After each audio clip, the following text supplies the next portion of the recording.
Hello, welcome to the turret of pleasure here in the Enchanted Kingdom of Hermione.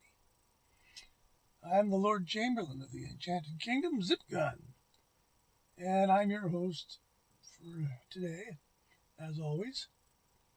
I was watching a video made by a very old friend of mine, Mr. Andy Kerr, sometimes known as Andy Kerr, or None of Your Fucking Business, or a whole bunch of other names.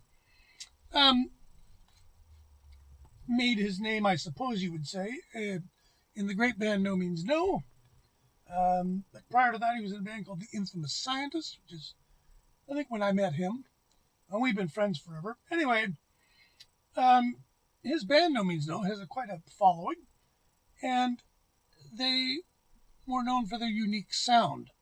And so one of the things he's done recently from his home in Amsterdam was do a video about his guitar. And it was a guitar that he played through the entire career of the band. And it got me feeling all nostalgic because I was there when he bought it.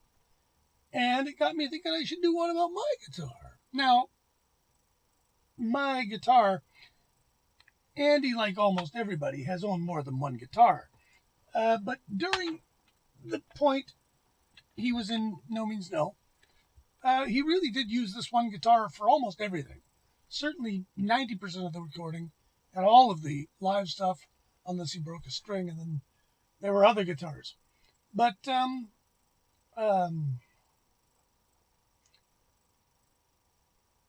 this guitar was the thing. It formed his sound, that and the amplifiers he used.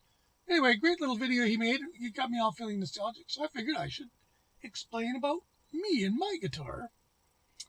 And my guitar, when I was a kid, and this is funny, when you're a kid, you aspire to be like your heroes. And because I was a weirdo kid, and I was a weird kid, I liked to be different than everybody else.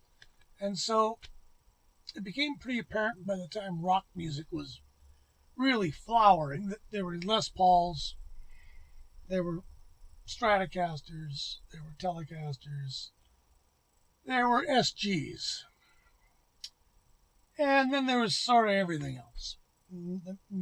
Maybe Gibson 335s or 175s, some hollow bodies, but really there wasn't many guitars in the rock lexicon. There's one of the four big ones, and I was always a big fan of Jimi Hendrix. Always quite liked the things he got to do with his whammy arm. Those were always kind of cool. And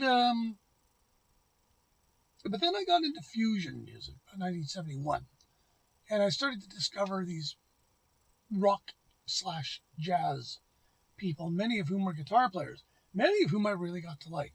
And one guy who I really, really got to like when I was about 16 was a guy named Terry Ribdahl. He was a Norwegian fusion guitarist, recorded exclusively for ECM and still does, I do believe.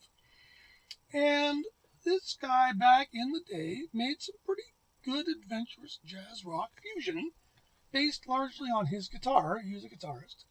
He's also quite a symphonic composer, apparently, and has done a lot of sort of music that I like but don't love.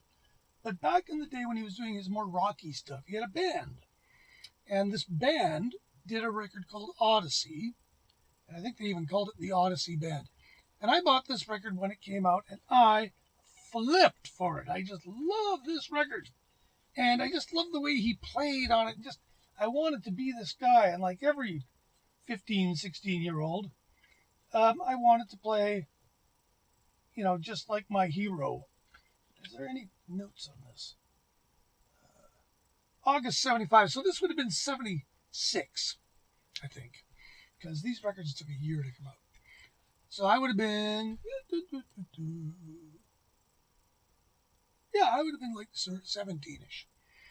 And at that time, I was playing junky electric guitars at a hollow body thing called a Pan that was kind of, and I also had a Hofner that I kind of ruined, but there's more to that later. But I had never really owned a good guitar. And I discovered this record by this guy, and he was playing a guitar on the cover, and I couldn't figure out what it was. And the vinyl people, I give to you I wish I had the album here. It's not here. But if you can't, you're not going to be able to see this very well. Let's hope that's there. Anyway, this picture is grainy on the album cover. There is no detail, even on the LP-sized cover. You can't read the headstock. It is obvious that it's a Fender. It's obvious that it has a whammy arm. And so I decided I wanted one of these. Because, I mean, if it's good enough for Terry Ribdall, it's good enough for me. And this band was a great band. It was Terry Ribdall, Brynjolf Blix on this completely psychedelic Farfisa organ, Torbjorn Sunde on trombone, Svein Christensen on drums, and a great guy with the amazing name of Sveinung Hovensjo. I hope I pronounced that right. And he played, quote, 4- and 6-string Fender basses. Pretty cool.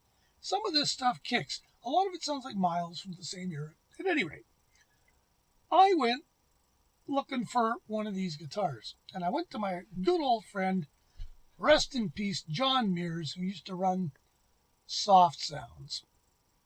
And Soft Sounds was a little guitar store that was run by a country and western, I think he was a steel guitar player. And when John bought it, he bought it, I think, lock, stock, and barrel. It was plumb full of steel guitars, more steel guitars than I've seen in a music store since, I think. And John was this local guy who was pretty good at fixing guitars, and he was a nice guy. Got to know him pretty well. And I got to hanging out there like, guitar stores. 17-year-old guy hanging out at the guitar store. John was maybe a bit older than me.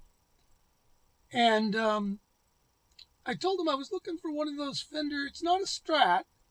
It's got the single cutaway.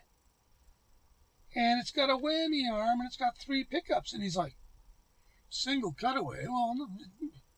So what is it? But it's got 3 pickups. Yeah. That doesn't make sense to me. And I'm like, well, but it's got that. The thing is, it looks very much like a no bottom thing. He goes, well, that's a Jaguar. But they only have 2 pickups. And I went, well, this one's definitely got 3 pickups. Well, I don't know. And what kind of whammy is it got? And what's it got for a selector switch? Oh, it's got this panel, little switches. Yeah, that's a Jaguar, he says. And I'm like, well, I mean, okay. So I want a Jaguar. All right, okay. Find me a Jaguar. Now, 1976. The Jaguar was the least hip guitar in the known universe. Nobody wanted them. They were just junky old surf guitars. What the fuck? So John was pretty well connected, knew a lot of guys in town. He goes, where can I find a Jaguar? Well, I think that was just after you couldn't buy them new. I think they had stopped making them. And anyway, this went on for a while. Finally, one day I go in and John goes, hey, I found you a Jaguar. Where? Well, there's a little music store out by Royal Roads. And somebody told me they've got one. I went, really? Well, music store? Never heard of this music store. So I go out to Royal Roads. And there's this little hippie music store. I'm sure they were selling pot. I can't believe they weren't. Anyway, you walk in and there's kind of nothing for sale. Little store. They gave lessons. Of course, that's probably how they made all their money. And there was like 4 guitars hanging on a rack. Now there's no Jaguar. And I go, hi. Hey, man. Somebody told me you got a Fender Jaguar? Oh, yeah. John, where's that Jaguar? It's in the back. Oh. Yeah, and I go, it's for sale? Yeah, it's for sale. And they pull this Fender guitar case out. They plop it on the floor. They open it up. And there's this sitting in there. And this is a 1968 original paint green red tortoiseshell pickguard Fender Jaguar. And by the way, this is my favorite color. So I kind of look at it and just say, But I don't say anything because, all right, okay. And he goes, yeah. I said, well, what do they want for it? And I don't remember exactly how this went, but I think he said he wanted $500. And I, $500, gee whiz. And without even hardly any hesitation, well, $400. Well, yeah, okay, 400 bucks. Yeah, I'll buy it for 400. Now there was a problem. I didn't have 400 bucks, but I was getting my very first unemployment insurance check that very week, which I think was for the unbelievably high sum of like $190 or some crazy thing.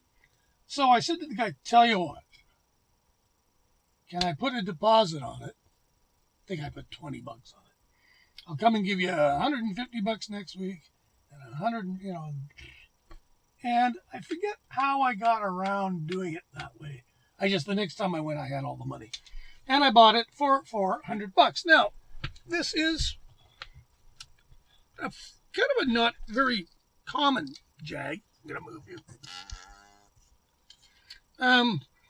Because it's got bound fingerboards and it's got rectangular position markers.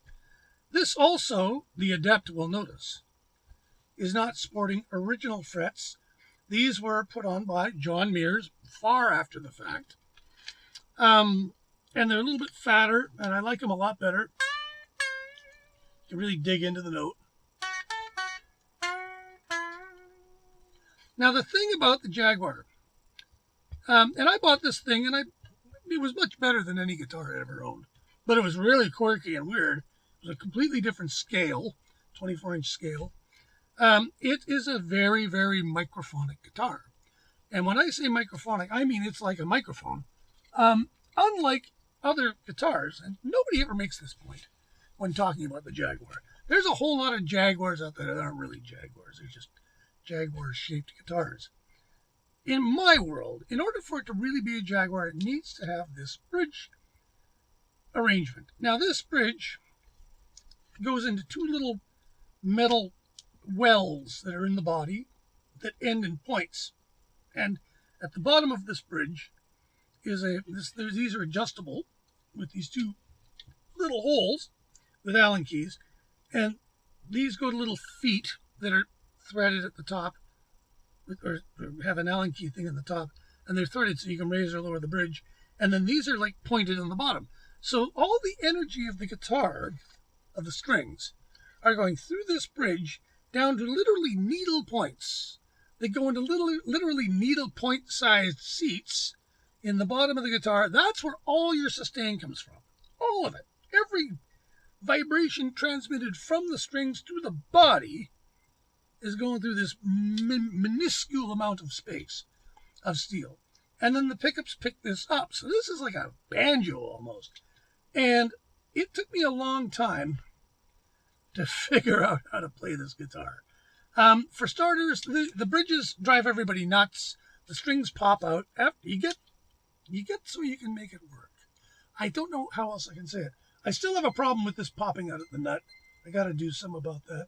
It only has one string tree.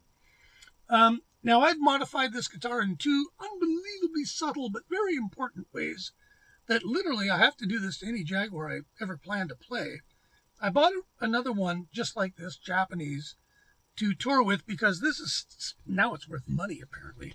400 bucks, you couldn't give these away back in the day. And you'll notice I've broken one of the switches off. I don't know how that happened. That was a long time ago. One of these got replaced many years ago. These are slightly problematic when they're 1,000 years old because they don't really, Now, as everybody knows, this is the rhythm section. This is the regular section. This has a switch for each pickup, plus the good old strangler switch, which cuts everything out under fuck knows what, turns it into tinny disaster noise. When you go up on this, this section takes over this pickup alone. And you usually roll the bass way off on this. And I get my Robert Fripp sound out of this. And then down here, I get the catastrophe, endless car accident sound out of this. Now, you can do cool things. Play behind the bridge. You can do great things like, you can do pedal steel effects. You can do a lot of, this guitar speaks very quickly. It barks at you almost. But it's very hard to control the unbelievable amount of sort of microphonic ringing feedback you get, especially from this tailpiece, which I absolutely love this tailpiece. It's so alive and unpredictable. You can sing into it. You can hear your voice coming out of your amp. Crazy thing. So that's neat. Now, the two things I've done which are really, really, really minor. First of all, you might have noticed, I bent this out a bit. This, I think, normally is about there. Now, under normal circumstances, that doesn't do jack shit. Nothing even close to what a Strat does. Now, Stratocasters, you can set them up so that, you know, this, I can almost do, what is it now? Yeah, I can't do an octave. I do about a 2/3 of an octave. And it will, but it stays in tune. And you can really, I can really reef on this thing, and it will stay in tune. And you can even break an E string, and the whole thing stays close enough in tune so that you can kind of, you know, fix it while you're playing. So that's kind of neat. If you break a B string, you're kind of dead. But who breaks B strings? So that was one thing I did. I bent this up maybe, I'm going to say it was an inch. Took this, put it in the vise. The other thing I did, and this makes real good sense. Now, I can't do this on my new one because they've made it so you can't do it. But I took this whole thing and I turned it completely upside down. And the reason for this was, if I was going to play like Pete Townsend and you go, da, da, and you hit all these switches down, that turns everything off. So the worst you can do with mine is turn everything on. I found I did this a lot when I played live. Well, when I played, actually, whatever, early days playing this guitar, I found that if I strummed with any kind of violence, I would just turn all the switches off, which was annoying. So on the old ones, you can just turn it around, which is what I did. I took the mute off because the rubber of the mute was all mangy and like sun damage or whatever. And sadly, I have lost it in the mists of time. I don't know what I did with it. I remember I tried to put it back on and I couldn't get it to work. So I fucked it up, and now it's probably, you know, worth far less money to the collector than if I had it on there. It's still got a fair bit of mad money on it. Let's see, is that the one there? I did have a 10 billion dinar note on it at one point, which I thought was cool. I used to cover it in foreign money that's not worth anything, and various stickers, the beloved North Star sticker, of course. And basically this has been my sort of main punk rock guitar, if you will. But I do almost everything with it. And it's really, I own a lot of guitars. They're all kind of cheap. Some of them are for various purposes. But this is part of my core trio. I use this probably at least 50% of the time. Probably actually more, maybe 65% of the time. I use my electric 12-string Fender 30% of the time, and I use my Ibanez Iceman from 75 part of the time. Anyways, and now the Minister of Defense is telling me that there's a problem. Maybe he's just getting excited because the guitars come out. Oh, there's passers-by. So anyway, yeah, there you have it, my guitar. Now this guitar, I toured a bit with this, played in Shovelhead with it. Lots of photos of me playing it. Played in the Showbiz Giants with it. And I toured with it right up until 2000s. And it became less and less fun to tour with this because I really didn't want somebody to steal it. And, I mean, it's one of these things, most of my guitars, I don't give a shit. Somebody steals it. Well, I hope they play it. But this one's special. This is kind of my sweetheart guitar. So I went out and bought the red one. It's a red one. Same basic thing.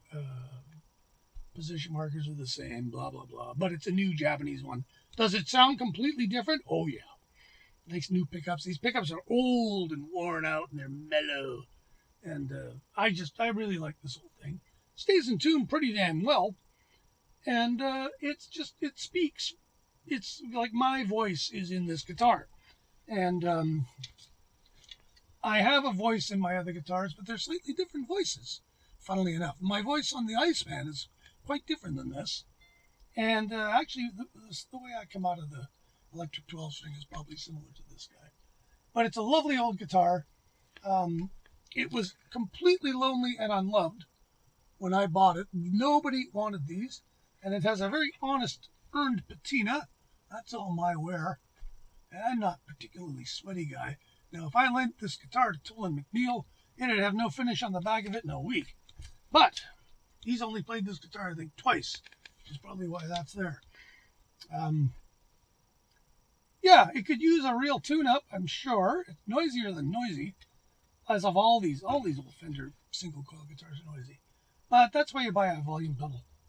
And basically, when this thing's on and like it's all full on, it's just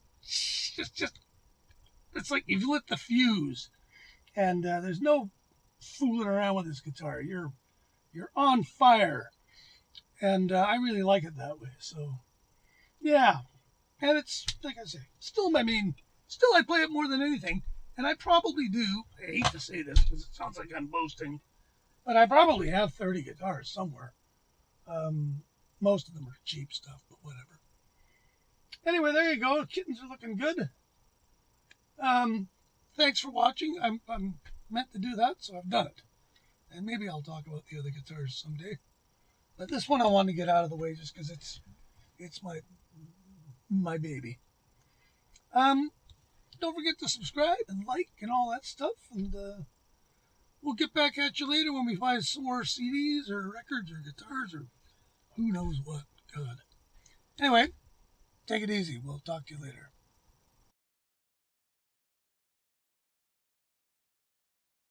I forgot about the punchline to the story. The guitar in the picture here that I thought was a Fender Jaguar was in fact Sveinung Hovensø's Fender 6-string bass.